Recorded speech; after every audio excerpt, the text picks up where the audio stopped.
નમસ્કાર, આપ જોઈ રહ્યા છો નેશન પ્લસ ન્યૂઝ. હું છું આપની સાથે હેતલ ભગત. વેરાવળ સોમનાથ જોડિયા નગરને સ્વચ્છ અને સુઘડ બનાવવા હવે ખુદ જિલ્લા કલેક્ટર દિગ્વિજયસિંહ જાડેજાએ કમર કસી છે. ગ્રામ્ય વિસ્તારોમાં રાત્રિ ગ્રામ સભાની જેમ શહેરી વિસ્તારોમાં રાત્રે વોર્ડ સભા યોજી નાગરિકોની સમસ્યાના સમાધાન માટેનો પ્રેરક પ્રયાસ જિલ્લા કલેક્ટર દ્વારા હાથ ધરવામાં આવ્યો છે. વેરાવળ સોમનાથ શહેરમાં અસરકારક કામગીરી માટે જિલ્લા કલેક્ટર દિગ્વિજયસિંહ જાડેજાએ પ્રથમ પાલિકા તંત્રના અધિકારીઓ અને પદાધિકારીઓ સાથે મેરેથોન બેઠકો યોજી આગામી 3 માસ સુધી મહાઅભિયાન રૂપે કામગીરી માટેનો એક્શન પ્લાન ઘડી શહેરના તમામ વોર્ડમાં તબક્કાવાર એકસાથે મેનપાવર અને મશીનરી લગાવી સફાઈ અભિયાનનો સોમવારથી શુભારંભ કરવામાં આવ્યો છે. રાત્રિ વોર્ડ સભા યોજી લોકો પાસે રૂબરૂ જઈ સમસ્યાના સમાધાન માટેનો સુતથ્ય પ્રયાસ જિલ્લા કલેક્ટર દિગ્વિજયસિંહ જાડેજાએ હાથ ધર્યો છે.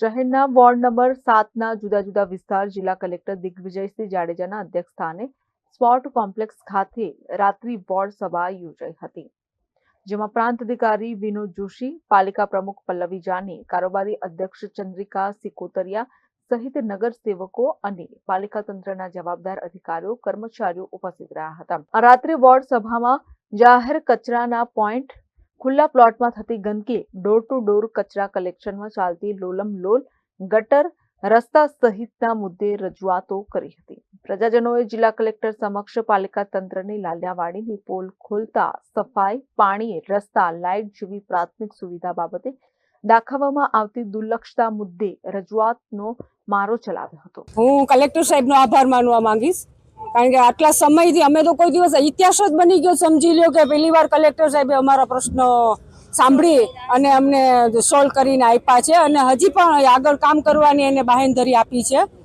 ખૂબ ખૂબ આભાર કરીએ છીએ કલેક્ટર સાહેબનો અને અમને બહુ સંતોષ થયો છે એમના જવાબોથી. નગરપાલિકાના કોઈ બી એક બી વોટ અમારા ઓલામાં ક્યારેય દેખાણા જ નથી એમ. જિલ્લા કલેક્ટર દ્વારા પણ નાગરિકોની સમસ્યાઓને શાંતિપૂર્વક સાંભળી સ્થળ પર જ પાલિકા તંત્રના અધિकारी पदाधिकारियों प्रश्नों त्वरित उकेल માટે તાકીદ કરી હતી. आज यहाँ पे मीटिंग थी और ऐसा पहली बार हुआ है कि यहाँ पे जिला कलेक्टर साहब पहली बार लोगों से, पब्लिक से अपना रिव्यू मांगना है कि उनको क्या प्रॉब्लम्स है. तो मुझे बहुत अच्छा एक्सपीरियंस हुआ कि सर ने सबकी प्रॉब्लम सॉल्यूशंस निकाले और बोला कि इंस्टेंटली काम चालू करेंगे फटाफट. कल से उन्होंने बोला है कि कल से काम स्टार्ट कर देंगे और बहुत अच्छा सपोर्ट मिला सर का और इसके लिए मैं उनका आभार मानती हूँ. डिस्ट्रिक्ट कलेक्टर यहाँ पे खुद आए, बार बार तो नहीं आ सकते. ये जिम्मेदारी वैसे चीफ ऑफिसर की और म्यूनसिपाल्टी की होती है, लेकिन आज कलेक्टर सर आए, लेकिन ये रिस्पॉन्सिबिलिटी तो पूरी म्यूनसिपाल्टी की है. तो बस मैं म्यूनसिपाल्टी में जो भी है उन लोगों से विनती करती हूँ कि आप लोग आकर मतलब अपना इन्वॉल्वमेंट, अपनी ड्यूटी कंप्लीट करिए टाइम पर. और मैं पब्लिक से भी बोलती हूँ कि पब्लिक भी चाहे तो इसमें इन्वॉल्व हो.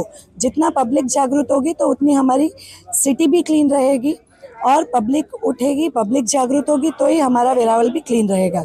આ તકે જિલ્લા કલેક્ટર દિગ્વિજયસિંહ જાડેજાએ જણાવ્યું હતું કે વેરાવળ સોમનાથ જોડિયા શહેરમાં મુખ્યત્વે ગંદકી અને રખડતા પશુઓની સમસ્યા સામે આવે છે, ત્યારે જાહેર કચરાના પોઈન્ટ તાત્કાલિક અસરથી બંધ કરવા, ડોર ટુ ડોર કચરા કલેક્શનની કામગીરી પારદર્શક અને નિયમ અનુસાર કરાવી સહિતના મુદ્દે આદેશ કર્યા હતા. આપણે ડોર ટુ ડોર ફરિયાદ છો ને ભાઈ, અરે ભૂલી જા ફરિયાદ માઈક પેલા બંધ બે હારે બોલું વાત કર. ડોર ટુ ડોર રેગ્યુલર થાય છે, હા કે ના? અત્યારે બધા ને હા કે ના? આ બધા આટલા બધા બેઠા છે કે ડોર ટુ ડોર થતું હોય, ગાડી જાતી હોય, લોકો કચરા નહીં નાખતા હોય. ના ના એવું નહીં. ડોર ટુ ડોર ઘરે બેલ મારે છે તમારે? બેલ છે ગાડીમાં બેલ વાગે છે. બેલ વાગે ને ટાઈમ ફિક્સ છે? હા, એ શેરીમાં ટાઈમ જ છે. એક મિનિટ એમાં મામા એમ ટાઈમ આ બેન આપનો વિસ્તાર કયો છે? એસબીઆઈ બેંક ની પાછળનો શું ટાઈમ છે? એ છોડ ને ભાઈ, તો એની મારી વાત કર. એસબીઆઈ બેંક વાળાનો એરિયાનો ટાઈમ શું છે? સાહેબ ન્યા છે ને 11 વાગે ગાડી ભરે. લાવો શેમાં લખ્યું? રજીસ્ટર બતાવો. એક મિનિટ તમે બોલો માં, હવે તમે બોલો માં, હું વાત કરું. દિનેશભાઈ, હું કઈ તમને યુબિલેટ કરવા માંગતો નથી, પણ ગીર સોમનાથ જિલ્લો અસ્તિત્વમાં આવ્યો ત્યારબાદ વેરાવળ શહેરના ઇતિહાસના પ્રથમવાર જિલ્લા કલેક્ટર ખુદ નાગરિકોની સમસ્યાના સમાધાન માટે તંત્ર સાથે રૂબરૂ નાગરિકો વચ્ચે આવતા પ્રજાજનો પણ પ્રભાવિત બન્યા હતા. સામાજિક કાર્યકર અનિશ રાજ્ય સહિતના નાગરિકોએ જણાવ્યું હતું કે પાલિકા તંત્રની ફરજમાં આવતી કામગીરી નિયમ અનુસાર ન થતી હોવાથી જ્યારે ખુદ જિલ્લા કલેક્ટર દિગ્વિજયસિંહ જાડેજા નાગરિકો વચ્ચે રૂબરૂ પહોંચી સમસ્યાઓ સાંભળી અને તેનો ત્વરિત ઉકેલ લાવ્યા છે, જેથી તમામ નાગરિકોએ જિલ્લા કલેક્ટરનો આભાર વ્યક્ત કર્યો હતો. તેમની કાર્યશૈલીને બિરદાવી હતી. વેરાવળથી અને વોર્ડ નંબર 7 નો રહેવાસી છું. સૌ પ્રથમવાર વેરાવળના ઇતિહાસમાં કે 2013થી જિલ્લો કાર્યરત થયો ત્યારથી પ્રથમવાર જિલ્લા કલેક્ટર ખુદ આવી અને લોકોના પ્રશ્નો સાંભળ્યા છે. કારણ કે આ કાર્યવાહી છે તો ચીફ ઓફિસર નગરપાલિકા અને નગરપાલિકાના નગરસેવકની છે, પણ એ ક્યાંક ને ક્યાંક એ કાર્યવાહીમાં એની ઉણપ હોય એવી એમની પાસે ફરિયાદ આવતા ખુદ જિલ્લા કલેક્ટરે લોકોના પ્રશ્નો સાંભળ્યા છે.